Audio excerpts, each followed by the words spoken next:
انا مثلا لو حاسه بحاجه تجاهك، انا اول مره اشوفك النهارده بس عصبتيني اول ما دخلت، طبعا ملوش دعوه بيكي. دي صوره انا شايلاها مثلا من حد مثلا شبهك او بيتكلم بطريقه معينه او ريحته بارفان نفس حاجه، فاول لما شفتك مره واحده حسستيني ده فقمت مجاوب عليكي بطريقه معينه. فاحنا بنحاول في العلاج النفسي الديناميكي في السايكو دايناميك سايكوثيرابي ان احنا ندي مساحه انه حاجه زي كده تحصل عشان نقدر نشتغل على ده.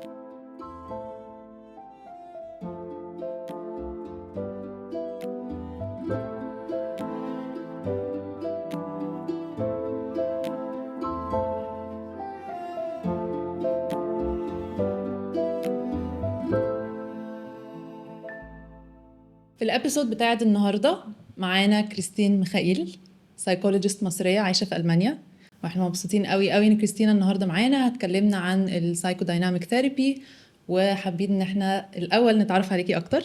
الحمد لله على السلامه.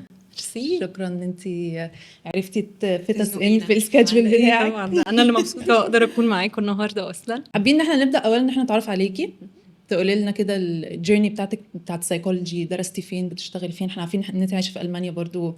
tell us more about that عشان بالظبط. نتعرف عليكي اكتر. كنت في مدرسة ألماني هنا في مصر لغاية ما كان عندي 18 سنة، فكانت وقتها عايزة أكمل دراسة باللغة الألمانية. كنت مقتنعة جدا أن أنا عايزة أعمل سايكولوجي، علم نفس. فوقتها حاولت أن أنا أقدم على ألمانيا أن أنا أخش في جامعة هناك، لكن وقتها تقريبا الموضوع كان زي موضة أو ترند أنه الناس كلها هتروح بقى تدرس سايكولوجي، فكانت 3000 شخص مثلا بيقدم على مكان واحد في الجامعة. فأنا ما عرفتش أخش هناك، واكتشفت بقى أنه في حاجة اسمها النمسا جنب ألمانيا، وان هم هناك بيعملوا حاجه اسمها النمسا. انا فعلا وقت وانا بدور فعلا كنت بشوف اول في جوجل مابس كده ايه البلاد القريبه من المانيا، اشوف ايه بيتكلم الماني. واكتشفت ان هم هناك في النمسا تقدري تعملي زي امتحان تذاكري له، يعني بتكوني بتاخدي مثلا نبذه عن الدراسه في علم النفس شكلها عامل ازاي، بحس ان هم برضو ناس كتيره بتبدا مثلا تدرس علم نفس وبعدها بنص سنه تلاحظ اوكي ده statistics كتيره قوي، ده diagnostics تشخيصات، تكتشف انه دي مش حاجه ليا خالص، يعني مش بس اللي هو البودي لانجويج والحاجات الانترستينج دي. ففي النمسا لما تذاكري للامتحان بيكون عندك فكره احسن بكتير ايه هو المنهج. فانا عملت كده ودخلت فيه، فعملت الباتشلرز والماسترز بتاعي في النمسا. وهي الفكره ان احنا يعني درسنا كل حاجه في علم النفس، مش بس حاجه معينه، لكن يعني كلينيكال دايجنوستكس، انك تشتغلي مثلا في شركات، تشتغلي في مستشفيات. فهي بتبقى يعني الباتشلرز بالظبط فيري كومبريهنسيف، وفي الماسترز تقدري بقى بتاخدي كلينيكال سايكولوجي، وانا خدت سبيشاليزيشن في علوم الاعصاب اللي هي كوجنيتيف نيوروساينس. كنت لسه عايزه اسالك على ده عشان احنا قرينا ده، وكنت بقول لسلمى انا عايزه اعرف ده يعني درستي ايه عاوزه الديفرنت. ممكن اقول لكم باختصار. انا كنت بقعد في لاب مثلا في اسمه ايه، مختبر معمل سيبك من المختبر دي، معمل. وهو ده بالنسبه لي علم النفس، احنا طول الوقت كنا قاعدين في المعمل، في حيوانات، في اطفال. الموضوع sounds weird شويه، بس احنا كنا بنعمل حاجات لذيذه. احنا طول الوقت بنعمل اختبارات، بنحاول نشوف المخ بيرياكت ازاي على حاجه. بنقعد ناس في MRI ونحسب مثلا الحتت اللي في مخها بتجاوب ازاي مثلا على اصوات، بتجاوب ازاي على decision making، ان انا اختار حاجه معينه. فهو ده بالنسبه لي الكوجنيتيف نيوروساينس في علم النفس كدراسه. لكن في نفس الوقت انا كان عندي مشكله اللي هو انا عايزه اشتغل مع ناس، عايزه اتكلم مع ناس، فازاي بقى كومباين ان انا اتكلم مع حد وفي نفس الوقت انا طول الوقت بشتغل على المخ وعلى علوم الاعصاب. فوقتها عملت انترنشيب في ايرلند، كانت بالنسبه لي اي اوبننج، يعني فهمت فعلا ازاي الواحد يقدر يشغل الاثنين مع بعض. يعني كانوا بيعملوا مثلا تمرين مع الناس ان هم بياخدوا برين سكان، بيعملوا زي مثلا خريطه للمخ، وبعدها مثلا ب 15 جلسه، هقول لكم الجلسه دلوقتي بيحصل فيها ايه، بيعملوا برين سكان تاني، وبتقدروا فعلا تشوفوا ان خريطه المخ دي فيها حاجات اختلفت. فده معناه ان مخنا في فكره ان هو يقدر يغير من نفسه، ان هو يتغير اصلا. والجلسات كان بيبقى شكلها مثلا حاجات بسيطه جدا، يعني بتقعدي قدام شاشه مثلا فيها عربيه، وبتحاولي تخلي العربيه تتحرك لقدام، والطريقه دي العربيه بتتحرك لقدام بس لما تشغلي حتت معينه في مخك. فبحيث ان احنا نقدر نشوف ايه الحتت اللي في مخي اللي محتاجه يعني تشتغل بالظبط، تشتغل اكتر، تشتغل اقل بالنسبه للافريج مثلا خرائط الناس اللي ما عندهاش مثلا مشاكل معينه.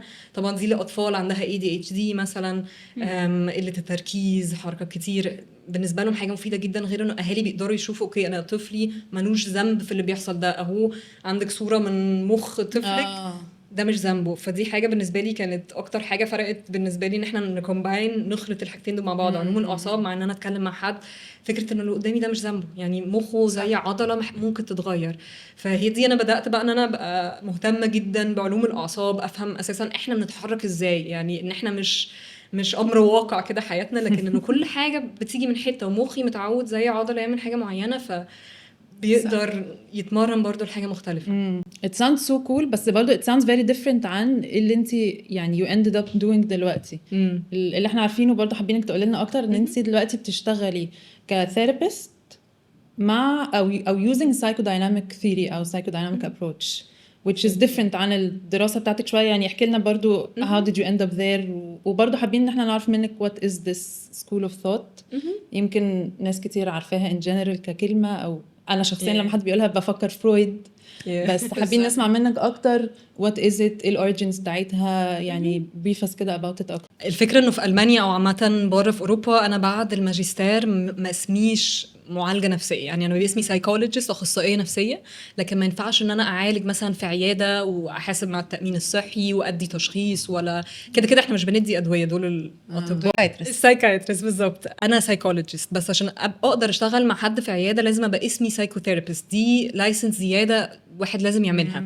ففي الشهاده الزياده دي اللي انا بعملها لازم انقي طريقه او مدرسه في علم النفس تتخصصي فيها او تاخدي فيها لايسنس او كده. بالظبط، يعني هي دي الطريقه اللي انا بشتغل بيها. فهم مينلي في 4 دلوقتي في المانيا هم المعروفين جدا، هي السي بي تي، الكوجنيتيف بيهيفير ثيرابي، العلاج المعرفي السلوكي، في السايكو دايناميك سايكوثيرابي او ديب سايكولوجي، دي اللي انا بعملها، اللي هو العلاج النفسي الديناميكي. ما اعتقدش انه الكلمه اساسا موجوده بالعربي قوي دي جوجل ترانزليت صح. وهي الناس عارفاها بفرويد يعني بالظبط، هي قريبه منها، بس فرويد اكتر بقى هو السايكو اناليسيس، ده التحليل النفسي. وهو الفكره، وفي رابع حاجه بقى اللي هو السيستميك ابروتش، اللي هو بيبقى ما اعرفش، حاولت ادور عليه برضه بالعربي كده، سموها العلاج النفسي الجماعي، اللي هو بنبص اكتر على العيله كسيستم، بس ابروتش مختلف. الفكره انه التحليل النفسي اللي هو فرويد جاي منه السايكو دايناميك سايكوثيرابي، دي اللي انا بعملها دلوقتي. الفكره انه التحليل النفسي شكله مختلف خالص لو بنعمله يعني بجديه زي ما المفروض يبقى شكله تحليل نفسي. بيبقى مثلا شخص نايم زي ما بدأ زمان يعني بالظبط، يعني الواحد بتبقى انتنس اكتر بكتير برضه، يعني بتروحي مثلا 300 ساعه للمحلل النفسي، بتشوفيه 2-3 في الاسبوع. يعني انا عارفه انه كمان الكلاينتس او البيشنتس بيظبطوا الاجازه مع المعالج المحلل النفسي اول السنه، يعني بيتفقوا مع بعض انا امتى مش موجوده علشان ما ينفعش تغيبي كتير. فالموضوع مختلف تماما، وده بيبقى اللي هو الشخص اللي بينام على كنبه، مش بتكوني شايف اساسا المحلل النفسي، مش بيتدخل كتير، بيحاول يدي مكان للاوعي بطريقه كبيره جدا. وده اظن الستيريوتيبيكال، او يعني الصوره اللي احنا يمكن عارفينها التقليديه اللي عارفينها للثيرابي، اللي هي مش موجوده اصلا يعني كتير، او مش موجوده غير في المدرسه دي. بالظبط، هي كده يعني ساعات بنتلخبط فيها فعلا كتير، لكن هي لو فعلا عملناها بطريقتها المحترمه هي هيبقى شكلها مختلف. ما اعتقدش ان في ناس عندها صبر ان هي تقعد 100 ساعه. انا عايزه اقطعك ثانيه، انا حاسه انت بتقولي بتشرحي لنا سايكو دايناميك ولا سايكو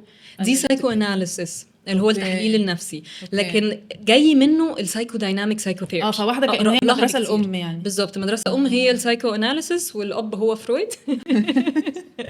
والسايكو دايناميك ثيرابي هي اقصر منها، بس هي شبهها اكتر بكتير. يعني سايكو دايناميك ثيرابي احنا بنشتغل بالعلاقه اللي ما بيننا، ما فيهاش بقى الواجبات والتعالي الاسبوع الجاي وهتعملي كذا كذا، لكن احنا بنبص علاقتنا بيحصل ايه فيها، وبندي مساحه كتير قوي للعقل الباطن ان هو يطلع من جواه. يعني مثلا مش عارفه I can get into detail، مثلا انه في انا مثلا لو حاسه بحاجه تجاهك، انا اول مره اشوفك النهارده بس عصبتيني اول ما دخلت، طبعا ملوش دعوه بيكي. دي صوره انا شايلاها مثلا من حد مثلا شبهك، او بيتكلم بطريقه معينه، او ريحته بارفان نفس الحاجه، فاول لما شفتك مره واحده حسستيني ده، فقمت مجاوب عليكي بطريقه معينه. فاحنا بنحاول في العلاج النفسي الديناميكي في السايكو دايناميك سايكوثيرابي ان احنا ندي مساحه انه حاجه زي كده تحصل عشان نقدر نشتغل على ده. يمكن هنا بقى عايزه اوقفك، عشان ده كان سؤال كنت عايزه تشرحيه او تشرحيه لنا. العقل مقسوم ازاي؟ يعني انت دارسه الكوجنيتيف بارت ودارسه برضو فكره المايند، فاحنا عندنا البرين والمايند او المخ والعقل.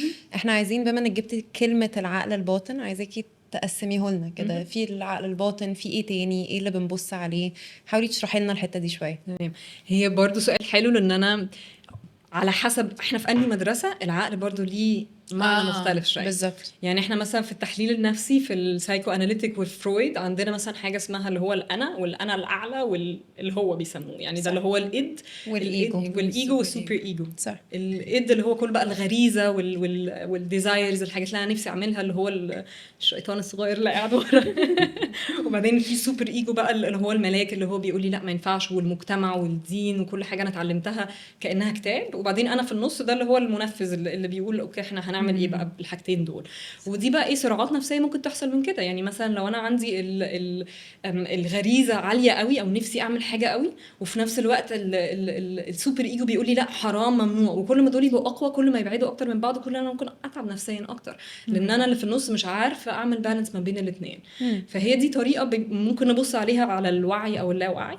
لو بصينا عليها برضو من ناحيه consciousness او وعي، في برضو كذا طبقه. يعني في موديل اسمه topographical موديل زي خريطه مثلا بنبص فيها. يعني في حاجه العقل الواعي، يعني انا قاعده معاك وبتكلم دلوقتي، وبعدين في ما قبل الوعي اللي هو البري كونشس. بالظبط. دي انا حاجه مثلا ممكن اوصل لها، ممكن اقول مثلا افطرت ايه النهارده الصبح، اوكي لو فكرتي او بذلتي مجهود شويه. بالظبط. دي حاجات انا ممكن اجيبها عشان انا محتاجاها دلوقتي. وفي بقى الانكونشس اللاوعي. بس اي حاجه طلعت من الانكونشس للبري كونشس او الكونشسنس ما بقتش مش واعيه بيها لان انا عارفه اتكلم عليها. فدي برضو تقسيمه مختلفه للعقل. لكن انا بصيت بقى من علوم الاعصاب، احنا بنبص على العقل والمخ هي حاجه واحده. يعني اكن المخ هو زي خريطه برضه. زمان كانوا بيفتكروا مثلا كل حته في المخ ليها فانكشن معينه بتعمل حاجه معينه، بس دي زمان كنا بنفتكر كده. دلوقتي احنا بنبص على زي نتورك التليفونات، لازم كذا حاجه متوصله ببعضها بتعمل فانكشن معينه. دي مثلا ورا مسؤول عن المشاعر، قدام مسؤول عن ان انا مثلا هكتب هتعلم حاجه جديده. فاحنا بنبص على العقل برضه بطريقه كده. انا بالنسبه لي زي الموتور اللي بيدور العربيه. بالظبط. او بيسجل مثلا كل الذكريات اللي عندي. في برضه الميموري سيستم بتاعي، في اللي هو شورت تيرم ميموري اللي هي الحاجات اللي حصلت من قريب، مثلا زي مثلا فطرت ايه النهارده الصبح، الاسبوع اللي فات ايه اللي حصل. وفي بقى اللونج تيرم ميموري اللي من ضمنها برضو ازاي مثلا يعني ممكن مثلا عنوان بيتي وانا صغيره، او ممكن في نفس الوقت مثلا ازاي بسوق عربيه. يعني دي حاجات انا مش محتاجاها طول الوقت. لو الحاجات اللي بقت اوتوماتيك شويه اللي هو الامبليسيت برين فانكشن. طب لو انا هقطعك هنا عشان عندي سؤال. لو هنمسك في السايكو دايناميك، يعني عايزين نزوم ان شويه على المدرسه دي. طيب لو تعرفي تشرحي ايه العقل الباطن فور اكزامبل وايه دوره، يعني انت من شغلك مع الابروتش السايكو دايناميك بتبصي له ازاي؟ لو هنزوم ان شويه على الحته دي. بالنسبه لي السايكو دايناميك ابروتش احنا بنحاول نفهم الحاجه، يعني انا بتعامل ليه كده. يعني مش بحاول احلها مبدئيا، يعني بحاول افهم انا بتعامل ازاي في حياتي. يعني احنا مثلا معظم الناس اللي بتيجي العلاج النفسي بنسمي انه حصل دي كومبنسيشن، يعني السيستم بتاعي في حاجه اختلفت او باظت فعشان كده انا مش عارفه اتعامل. بس عشان انا افهم الدي كومبنسيشن دي لازم افهم البني ادم كان بيكومبنسيت ازاي، اصلا بيشتغل ازاي السيستم بتاعه. فعشان نبص على حاجه كده، يعني احنا ممكن نشرح لكم مثلا بطريقه بسيطه. احنا بنيجي الدنيا دي اطفال صغيرين خالص، بنتعلم ازاي اتعامل في حياتي مع الناس اللي حواليا.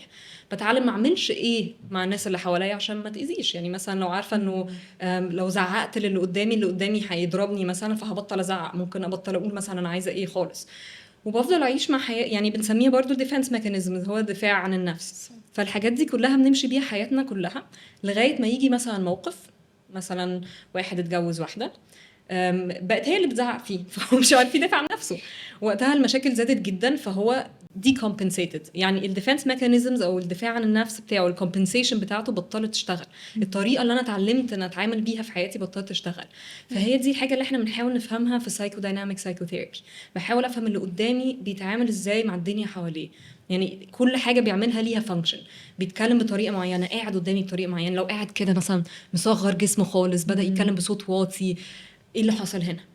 فبنحاول جدا نشتغل كمان بحاجه اسمها يعني transference و counterference. يعني transference دي الحاجه اللي انا مثلا زي ما قلت قبل كده، اللي انا رميت عليكي صوره بس هي ملهاش دعوه.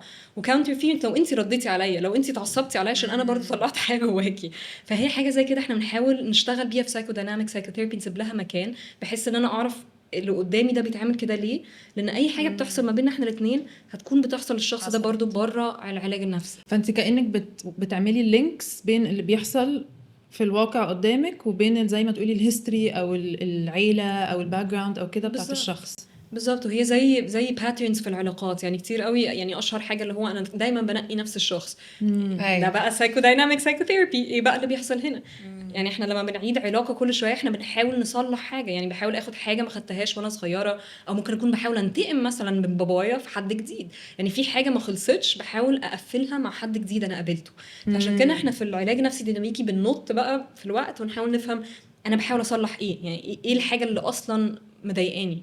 اوكي، فبتعملي تايم ترافل كتير، بترجعي ورا وتيجي للبريزنت، ترجعي ورا وتيجي للبريزنت. بالظبط، يعني بنحاول نشوف ايه الصور، يعني بنشتغل كتير قوي بفري اسوسيشن، يعني بنحاول ان احنا نخلي اللي قدامنا يخلق صور ومثلا حتى لو ملهاش دعوه، يعني احنا مش بنقاطع اللي قدامنا مثلا لا المفروض يبقى كذا وكذا، مش بصلح اللي قدامي، بالعكس بتسيبي له هو البراح ان هو بالظبط. يتكلم.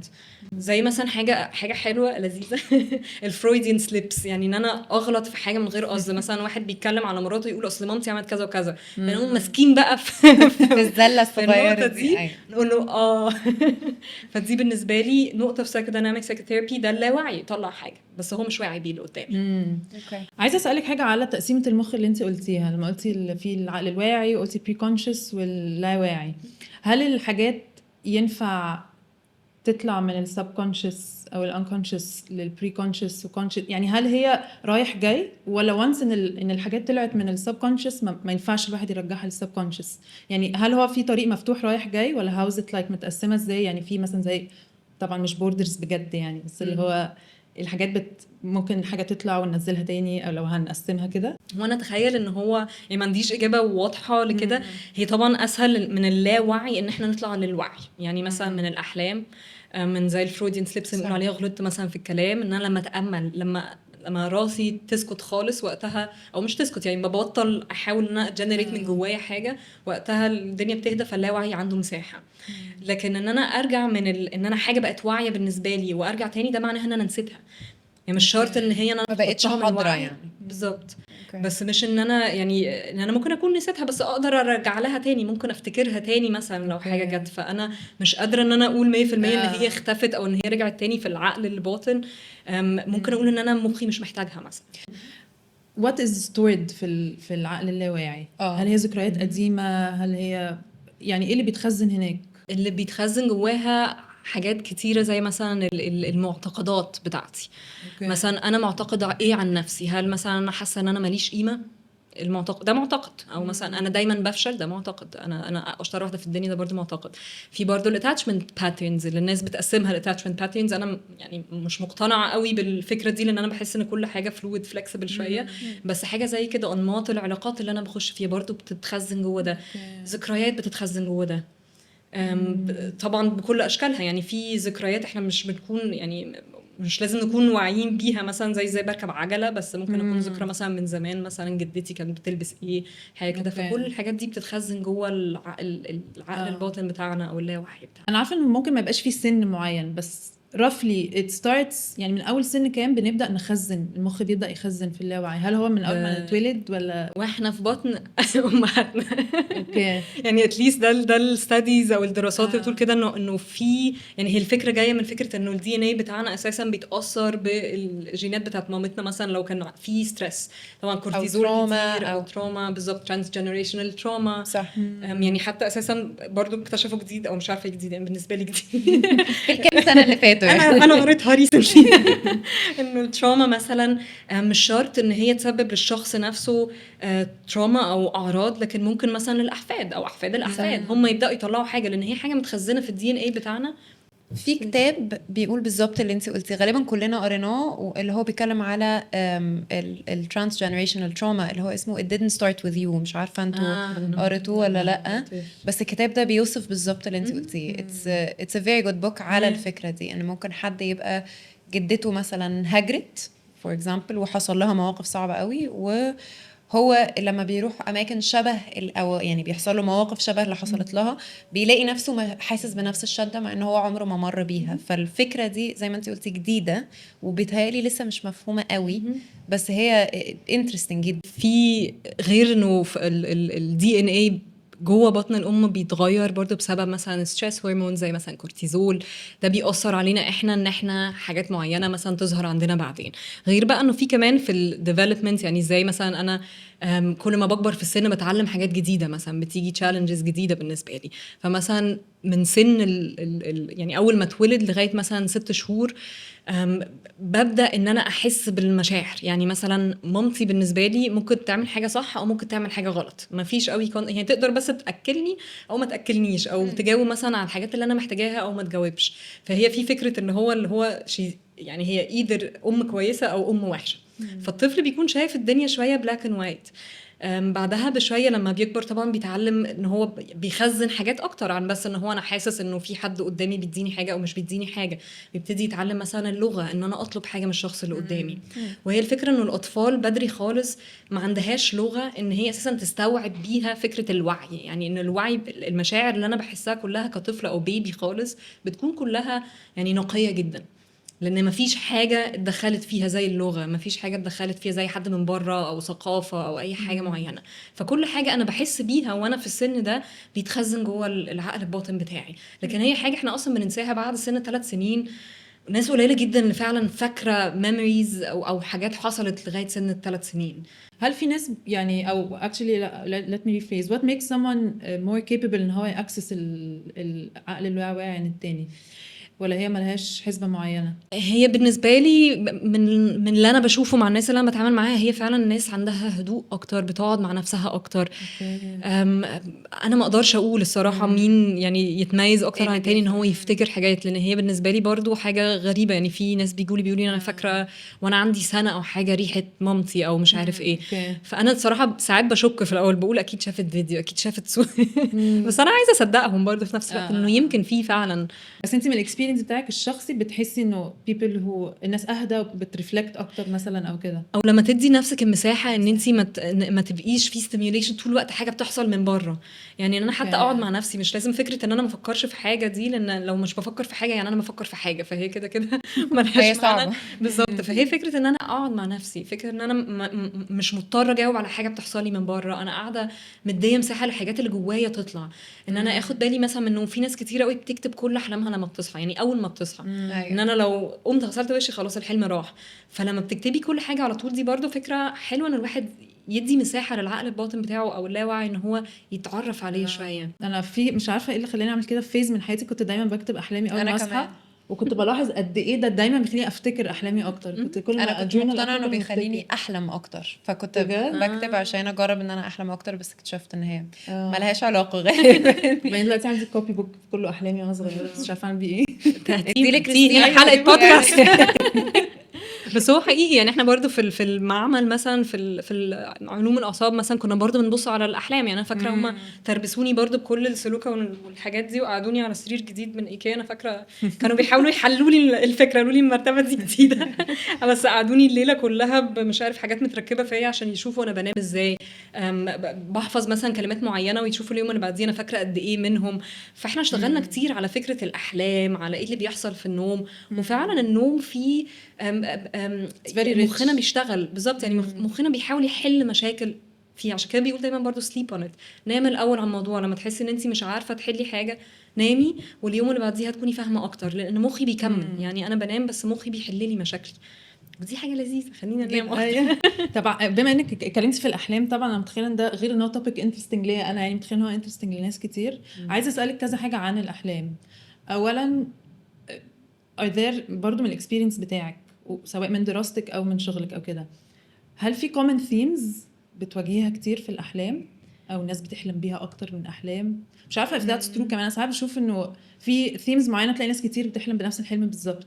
زي اني مثلا رحت الامتحان مش مذاكر والسنين اللي بتقع واتاخرت. ده معناه ايه لو السنين وقعت دي؟ بس عشان ما انا بقى مقتنعه انه في تفسيرات مختلفه. يعني يمكن تفسير، انا عشان كده انترستد اعرف لو في تفسير في المدرسه دي يعني مش لازم تفسير للحلم ده بالذات.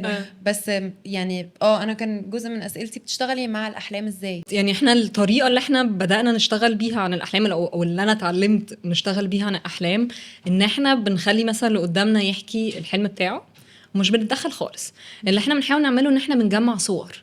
يعني مثلا لو حد قاعد في اوضه ضيقه ماشي. ممكن انا ابتدي اقول اوضه ضيقه دي بتفكرني اكني مثلا قاعده في عربيه، قاعده في طياره. يقول لي لا اكتر شويه اكني قاعد مثلا في جنينه whatever. يعني انا مش عارفه اجيب اكزامبل دلوقتي.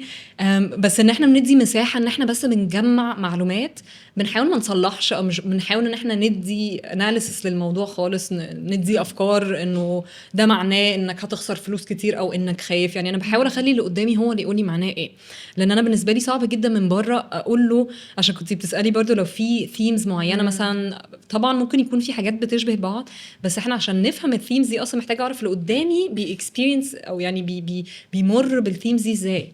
يعني هو لما بيجيله حلم ده معناه بالنسبه له هو ايه.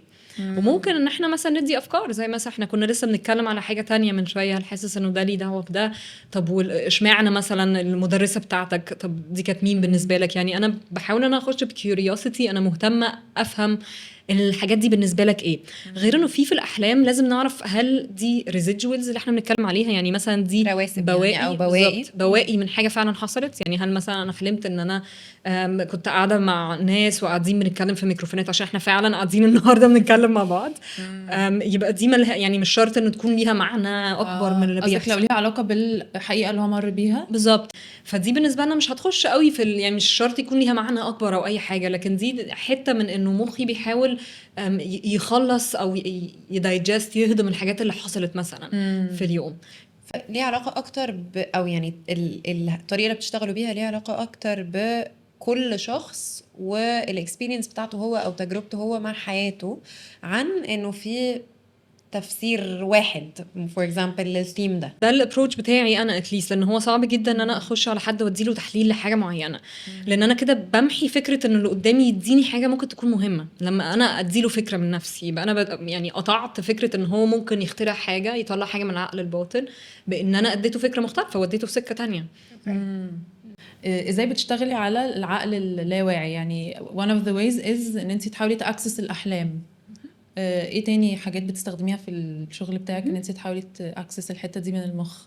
زي مثلا ان احنا الفري اسوسيشن، مثلا ان احنا زي ما قلت احنا بنتكلم في حاجه وبنحاول نخلق صور عن حاجه ليها دعوه بيها مثلا. او مثلا اللي احنا كنا بنقول عليه شويه من برضو تلخبط في كلمه قالها مثلا. او مثلا ادي مساحه برضو حاجات بتحصل على جنب. يعني كتير قوي اول مشهد بيحصل في العلاج النفسي الديناميكي او سايكوديناميك ثيرابي، انه الشخص مثلا داخل وبيقول جمله.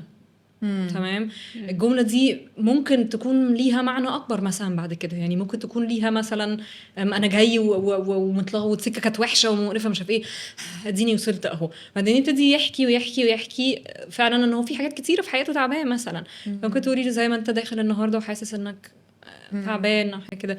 او مثلا الشخص حاجات بتربط بحاجات بالظبط. يعني كل جمله مثلا بتتقال ممكن تكون معناها ايه، يعني بيقول لي ايه، غير مثلا بيشتغل معايا انا ازاي. يعني انا كتير بسال قدامي حاسس بايه تجاهي.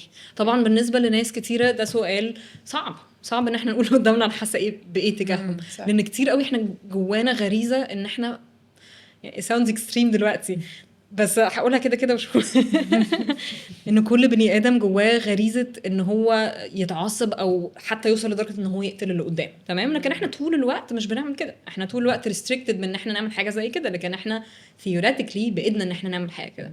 تمام. فان احنا كتير قوي بيكون مخزنين غضب جوانا زي غريزه قديمه قوي، ما اعرفش مثلا على مامتي، على بابايا، على جدتي وات، واجي بقى في العلاج النفسي انا بتحسب العصبيه دي بس ايه، بضحك للي قدام. فاحنا حاسه بقى اللي هو طيب ايه اللي بيحصل في جسمك؟ انا شايفه ان دراعتك مشدوده.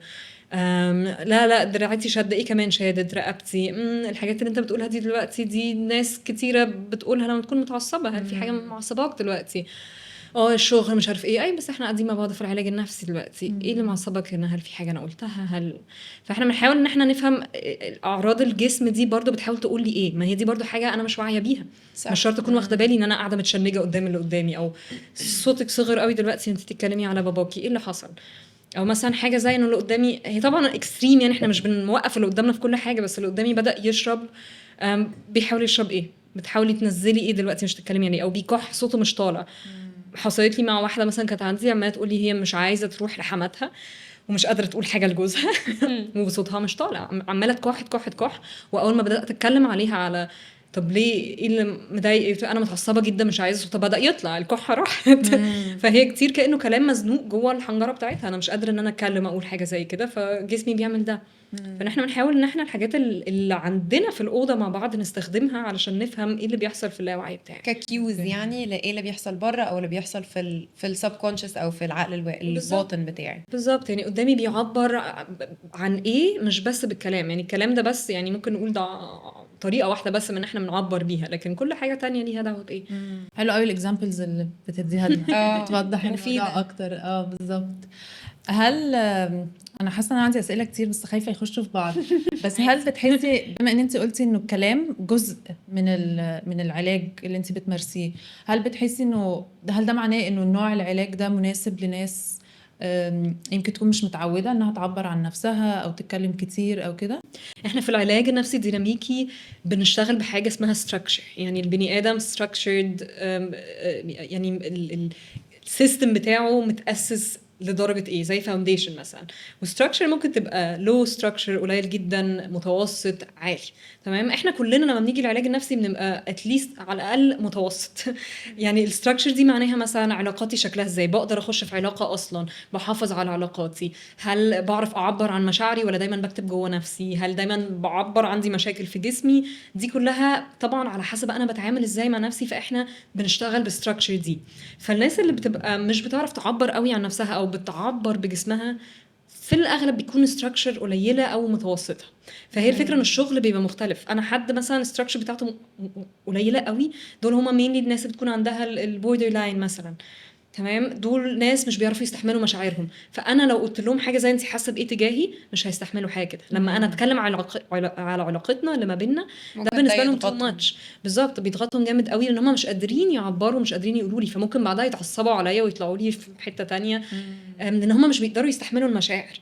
فلازم نشتغل على الستراكشر في الاول. الستراكشر في الاول ان انا ابدا مثلا اقول قدامي طيب ناس كتير، انا بالنسبه لي برضو صعب ان انا اتكلم مع صاحبتي، بس انا مثلا ككريستينا بيساعدني ان انا لما اقول لها بصي انا صعب بالنسبه لي اتكلم دلوقتي، لكن انا حابه اقول لك كده كده اللي بيحصل. يعني انا فعلا بتكلم اكني مثلا، يعني من غير ما اقلل منها، بس اكني مثلا بعلم طفل المشاعر من اول وجديد. لان احنا كتير في حياتنا بيفوتنا فكره اللي هو حد من بره يقول لنا اتعامل ازاي مع مشاعري، اتكلم ازاي عن مشاعري، اللي انا حاسه بيه ده ايه اصلا. يعني احنا كتير اصلا بنتلخبط في الحاجات اللي احنا حاسين بيها. يعني ممكن نكون متعصبين ومش بنتعصب فحاسين بخوف بقلق، نفتكر ان احنا خايفين. فان احنا نبدا نعلم الفاونديشنز دي اللي قدامنا، بحيث ان هو بكده يتعلم يعبر عن مشاعره بطريقه مختلفه. فهي بيبقى شغل برضو بياخد شويه وقت. كويس بقى انك جبتي سيره الفاونديشنز، عشان ده واحد من اسئلتي كنت بقول لسلمى قبل ما نبدا. احنا عارفين جمله كله من التربيه، صح؟ وبنستعملها كتير قوي في مصر.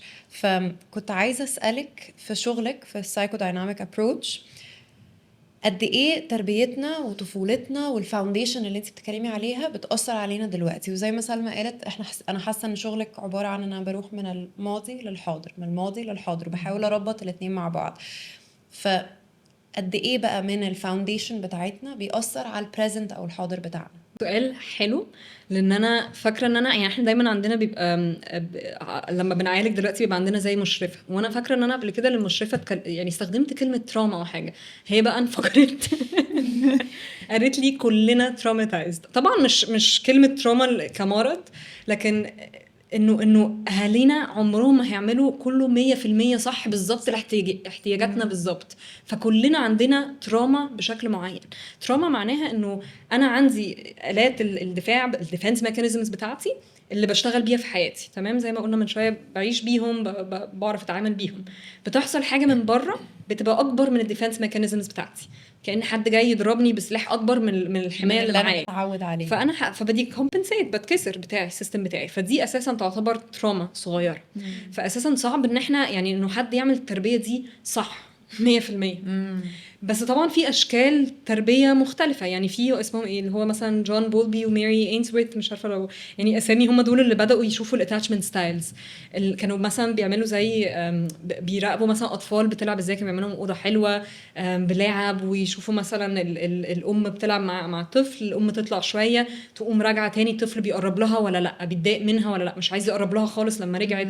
او في الاطفال اللي بتكون علاقتها كويسه مع مامتها بتجري على الام وتحضنها يحضنها تاني. فقدروا ان هم بالطريقه دي يعني يقسموا انواع او انماط العلاقات بالنسبه او attachment styles للاهل. فطبعا في بقى الاهل اللي بتبقى مثلا ستريك جدا شاده جدا، هي الديكتاتور مثلا اللي هو عشان انا قلت كده تمام، دي في كنترول عالي قوي، يعني سيطره عاليه جدا بس في دفء قليل. فدي وقتها بقى ممكن دي حاجه تحسسني ان انا اهلي عمرهم ما هيحبوني مثلا، طول الوقت حاسه ان انا بعمل حاجه غلط، اكون خايفه جدا من الناس اللي حواليا، او ممكن اكون ريباليس خالص ان انا انفجر من الناحيه الثانيه واعمل اللي انا عايزاه لان طز كده كده كله بايظ. في الاهالي اللي هي اللي سيفار اللي هو بقى مش فارقه بقى، اللي هو الكنترول قليل والدفء برضه قليل فبتبقى زي نجلكتد بالظبط، فيها اهمال. طبعا الطفل اللي حاسس ان هو مهمل ممكن يعني بيقولوا الروتس، مش عايزه استخدم كلمه كبيره زي النرجسيه والنارسيسيزم، بس الروتس كستيريوتايب بتبقى من حاجه كده ان انا ما خدتش اهتمام، فانا حاسه ان انا ككريستينا ما عنديش قيمه خالص، فمحتاجه اكذب مع كده بالظبط عشان اتعامل مع فكره ان انا ما عنديش قيمه. دي حاجه على فكره بتحصل بدري جدا في التربيه. بعلي من نفسي اكتر، مش قادره استحمل فكره ان انا ماليش قيمه، لان انا لو ماليش قيمه يعني انا I don't exist، انا مش موجوده اساسا في الكون. فوقتها انا هضطر اعلي من نفسي، انا احسن من كل الناس، هم اللي مش قادرين يستحملوا ده. ده طبعا ده اكستريم الاكزامبل ده، بس ممكن برضو الاو سي دي برضو ان انا طول الوقت بحاول اشتغل جامد قوي علشان يمكن يحبوني، يمكن يقدروا يشوفوني، يقدر لما اشتغل اكتر لما ابني اكتر. دي الناس اللي تبقى برضو عندها سكه واحده ستريت فورورد جدا، مش بتعرف تهدى، مش بتعرف يعني تبطل تشتغل شويه، مثاليين، اوفر ثينكينج، طول الوقت بيفكروا في كل حاجه، طول الوقت مظبطين كل حاجه، ما ينفعش السكه تمشي غلط.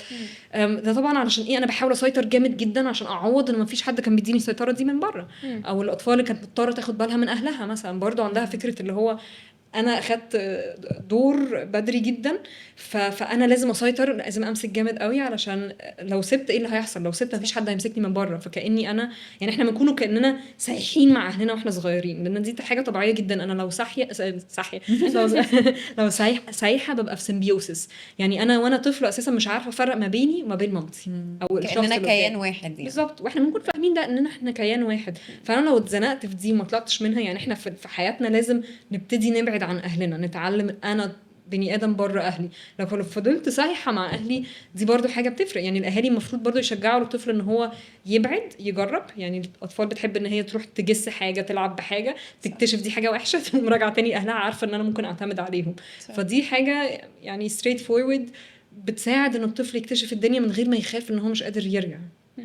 فلو كل حد من اهالينا عنده ستايل او يعني طريقه بيربونا بيها مختلفه، ده ليه افكت، مش عايزه اقول افكت واضح او مش واضح، بس ليه افكت علينا كادلتس. فالاهل اللي مثلا كنترولينج، او الاهل اللي ممكن يبقوا متوترين فبيخافوا على اولادهم بزياده، ده هيبقى ليه افكت على الشخص ده از ان ادلت. او الاهل اللي يعني مش معانا قوي، ده برضو ليه افكت. انت بقى بتشتغلي مع ده، بتحاولي ان انت توضحي اللينك ده في شغلك، ولا بتشتغلي معاه ازاي؟ انا مش اشتغل خالص مع attachment styles، يعني هي دي اكتر حاجه في العلاج النفسي السلوكي او المعرفي.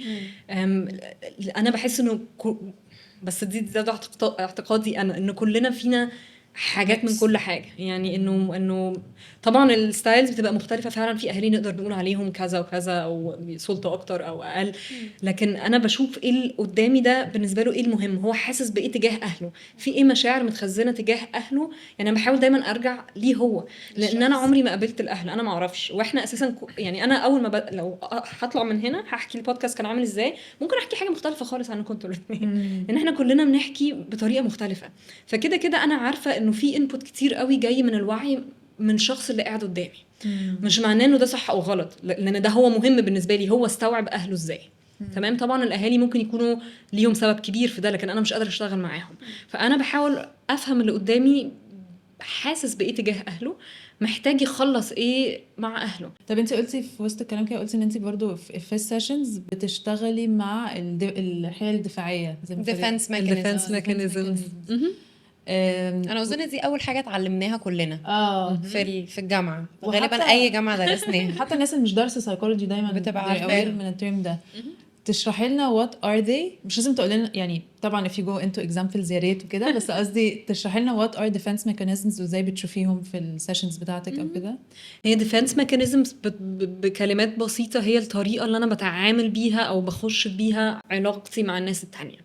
لان احنا دايما بيطلع جوانا مشاعر، تمام، وانا الطريقه اللي انا بتعامل بيها مع مشاعري بتبقى من خلال مثلا ديفense ميكانيزمز. لان انا مثلا اتعلمت وانا صغيره وانا بصرخ مثلا في السوبر ماركت عشان مش لاقيه اللبن اللي انا بحبه، مامتي قالت لي احنا مش بنعمل كده في السوبر ماركت. فانا اتعلمت اوكي يبقى انا محتاجه اتعامل مع مشاعري بطريقه مختلفه، ان انا لما اتضايق اقول انا متضايقه، او مثلا ان انا اشد كده واربع دراعاتي وجسمي يتشد، فده برضو ديفense ميكانيزم. او ان انا ابدا اقول مثلا ايوه صح انا ما ينفعش ازعق كده علشان الناس مش بتعمل كده، وعلى فكره انا اعرف واحده صاحبتي انا كده بقى انتلكشواليز، انا بدات استخدم راسي علشان ابعد عن المشاعر. فهي طرق بتساعدني ان انا اتعامل مع مشاعري، ده بكلام بسيط جدا. بس طبعا هي مش حاجه وحشه، يعني احنا في العلاج النفسي الديناميكي انا بتبقى يوسفل جدا، مفيده جدا ان انا اوضح للي قدامي او احاول افهم من اللي قدامي ايه الدفاع النفسي بتاعك، بتعمل كده ليه.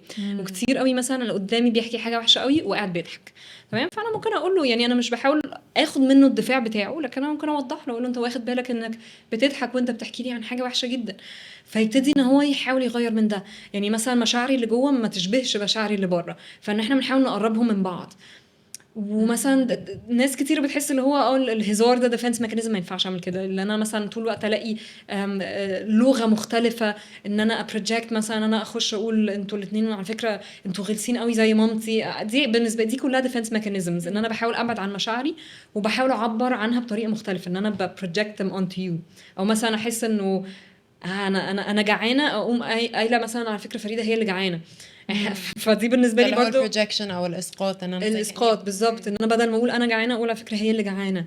او مثلا اللي كتير قوي مثلا البوردر لاين بيعملوا حاجه اسمها projective identification، ودي ديفense ميكانيزم بالنسبه لي انترستنج جدا وصعب جدا. يعني انه حد بيبقى قاعد قدامي وبيحاول يطلع مني رياكشن مثلا زي حد هو عارفه، يعني مثلا الناس اللي اتعرضت لعنف كتير مثلا من اهلهم، فده بالنسبه لهم الامان، يعني هم اتعلموا ده الامان بالنسبه لجسمهم، فهيحاولوا كل حاجه في قدرتهم ان انا اتعصب عليهم. وهي حاجه بتحصل يعني ما بين السطور جدا، لان هي صعبه قوي الواحد يلاحظ انه ده بيحصل، ان هم بيحاولوا يحطوني مثلا جوه الدور الام الوحشه اللي بتتخانق معاهم، اللي بتزعق لهم، يتاخروا عن مواعيد مثلا، ده برضه ديفense ميكانيزم، ان انا بحاول ازق حاجه، ابعد حاجه او ازقها بالظبط. تقريبا يعني لو فعلا بصينا في كل حاجه ممكن تبقى ديفense ميكانيزم، لكن هي الفكره في الشغل الديفense ميكانيزم حاجه كويسه، هي حاجه بتساعدنا، لكن امتى بتبقى مشكله بالنسبه لي؟ امتى انا بتفادى او بحاول ان انا اتفادى مشكله مش عايزه اواجهها والديفنس ميكانيزم وقف لي في سكتي او بطل يشتغل بالنسبه لي؟ ان انا طول الوقت لو بتخانق مثلا مع واحد جوزي لو بتخانق مثلا مع واحد من اجوازي لو بتخانق مثلا مع جوزي طول الوقت ومش عارفه اعبر عن مشاعري، وقتها الديفنس ميكانيزمز مش مساعداني، يعني طول الوقت قاعده بضحك لما يقول لي ان هو متضايق، انا كده هو هيعتبر ان انا بقلل منه، لكن انا مش قصدي، انا اكشلي بحاول افهم مشاعره، لكن انا مشكلتي ان انا طول الوقت بضحك وهو بيقول لي حاجه سيريس. انا بيتهيألي عشان نبسط الجمله دي، احنا كنا اتكلمنا في ده قبل كده، انه في حاجات طبيعيه جدا لحد ما بتزيد او بتبقى بتتعمل في اوقات مش ملائمه ليها، فساعتها بتبقى بتنقل من ان هي فانكشنال او ان هي حاجه بتساعدنا او ادابتيف، حاجه يعني بتزود لي او بتحسن من الموقف بالنسبه لي، لان هي تبقى ديسفانكشنال. فاللي انا فاهماه منك، ويمكن ده اللي بقوله للكلاينتس برضو، ان الديفنس ميكانيزمز حاجات كلنا بنعملها، بس يمكن المقدار او الوقت اللي بنستعملها فيها هو اللي بيحدد هي حاجه مؤذيه لينا ولا حاجه هتنفعنا، صح ولا؟ ايوه، انا ده شرح حلو جدا للديفنس ميكانيزمز. ولا انا بحس برضو فكرت فيه دلوقتي وانتي بتحكي انه ناس كتيره برضو بتسالني، يعني مش بكون شايفه عليهم اعراض مثلا في الثيرابي، بيكونوا وصلوا نقطه حلوه مش حاسين ان هم they're suffering او في الم، انتي شايفه ممكن اشتغل على ايه كمان، او انتي شايفه انا فيا ايه غلط. انا يعني كسايكو ثيرابيست او انتوا برضو، احنا يعني شويه متمرنين ان احنا نلاقي الحاجات دي، يعني احنا عارفين نشوف البوتنشال في الحاجات اللي ماشيه غلط، بس عارفين برضو نشوف البوتنشال في الحاجات اللي ماشيه صح.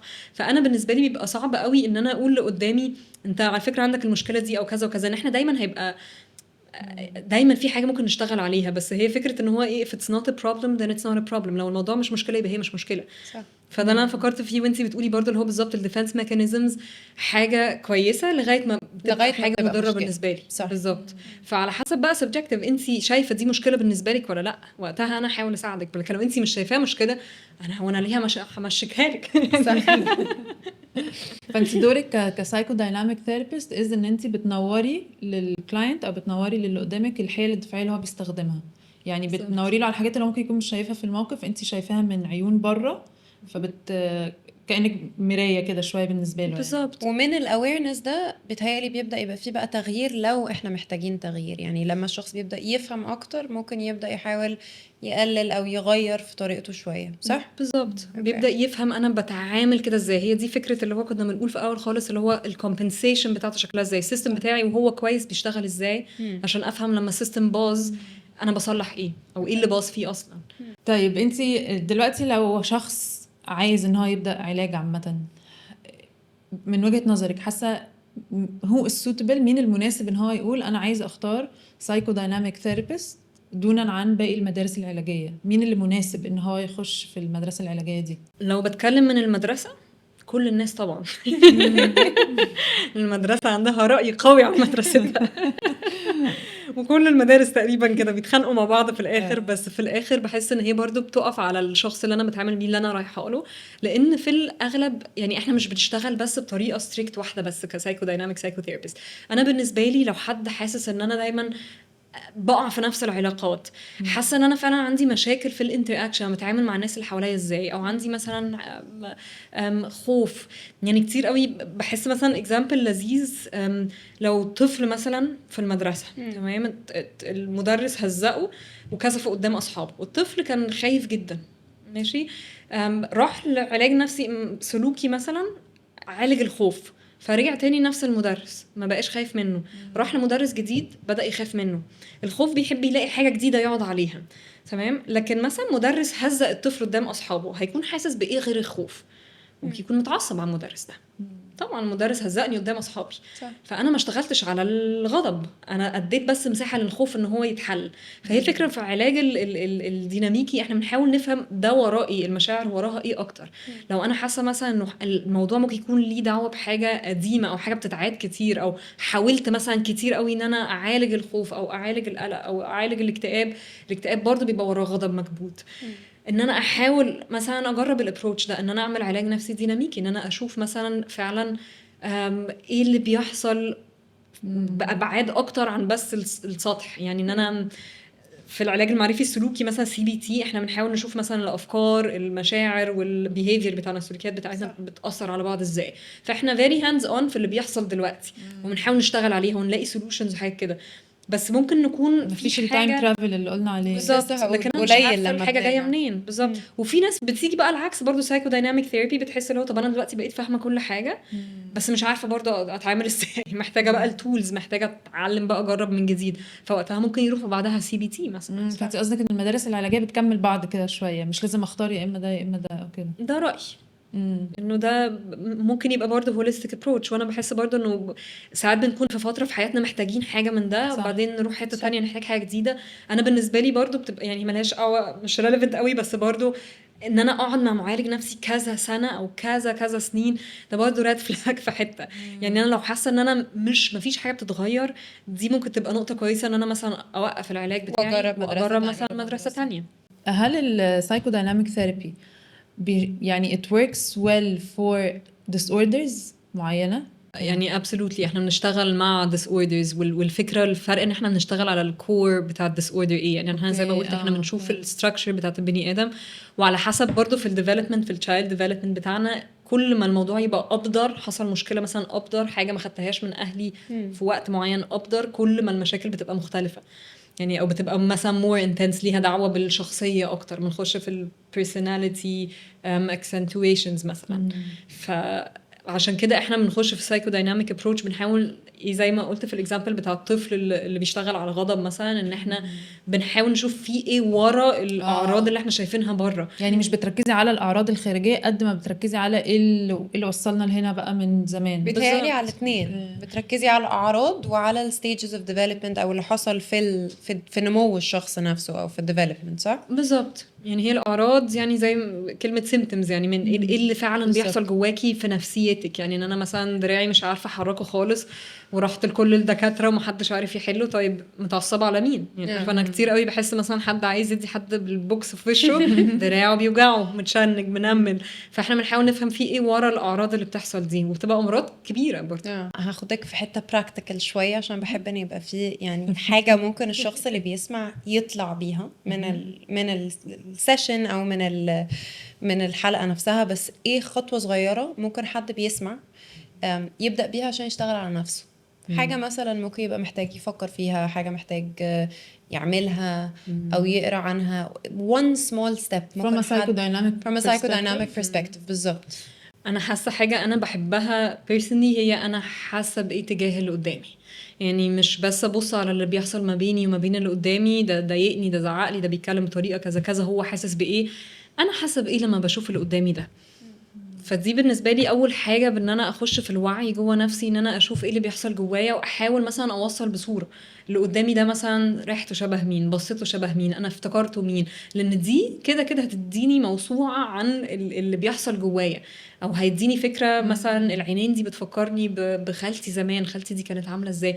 ان انا ادي مساحه للمونولوج اللي بيحصل جوايا ده، واهدى، يعني اخد الفرصه ان انا ايه في اليوم حتى لو 10 دقايق ان انا ادي مساحه للحاجات دي كلها ان هي تطلع من جوايا. يعني بتخيل ان احنا زي مثلا ايه، اسمها ايه اللي بنغسل بيها المواعين، السفنجة. سفنجة. بتخيل ان احنا سفنجة وطول الوقت عاملين نشفط نشفط نشفط، ولو لو ما سيبناش نفسنا ان احنا ايه ننزل كل الميه هنفضل تقلانين جدا. يعني اي حاجه نفضل شايلينها كتير هتوجع جسمنا. لسه مخترعه حالا.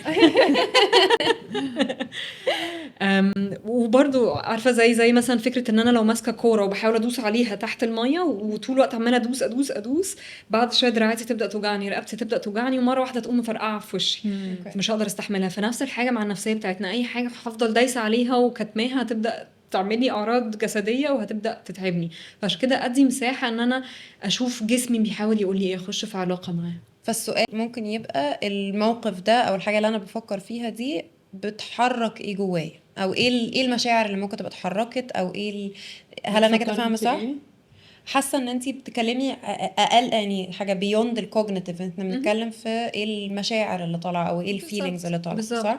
وممكن عشان اكملها كمان، يعني انا بحس برضو نقطه حلوه انه مش لازم ادي معنى للمشاعر اللي بتطلع. يعني انا بحس ان انا اخلي اي حاجه بتطلع جوايا كاحساس، مثلا انا خايفه من الشخص اللي قدامي ده، ان انا بحس اللي هو خليه مش اتراكتيف، يعني شيل الجاذبيه بتاعته تماما. ما تخليوش جذاب خالص، لانه المشاعر عارفه كتير قوي احنا بنحس حاجه في جسمنا يقوم مخنا قال لنا ده خوف، ده زعل، ده مش عارف ايه. لكن كتير احنا بنكون متلخبطين. احنا اتعلمنا الكونكشن دي في وقت ان انا احاول اشوف ايه اللي بيحصل في جسمي، قلق، خوف، نوبات هلع، اكتئاب، whatever، اشوف جسمي بيعمل ايه من غير ما اديله معنى اكبر. فدي حاجه ممكن تساعدنا ان احنا اساسا نتعامل مع المشاعر بتاعتنا وان هي تهدى. فان انا ادي مساحه الاول لمشاعري، وبعدين ان انا مش لازم اديها معنى على طول، لكن ان انا اشيل منها الاتراكتيفنس بتاعتها، اقول ايه اللي بيحصل في جسمي من غير ما يكون لي معنى. اوكي. we're so grateful ان انتي اتكلمتي معانا النهارده. لسه كنا بنقول اوف كاميرا ان المدرسه العلاجيه اللي انتي بتشتغلي بيها مش دارجه قوي في مصر، فيمكن احنا كنا متحمسين قوي ان احنا نقعد معاكي عشان نعصرك اسئله. فشكرا قوي على وقتك. شكرا ليكم. شكرا فريده. شكرا ليكم جدا، صرت معاكم قوي.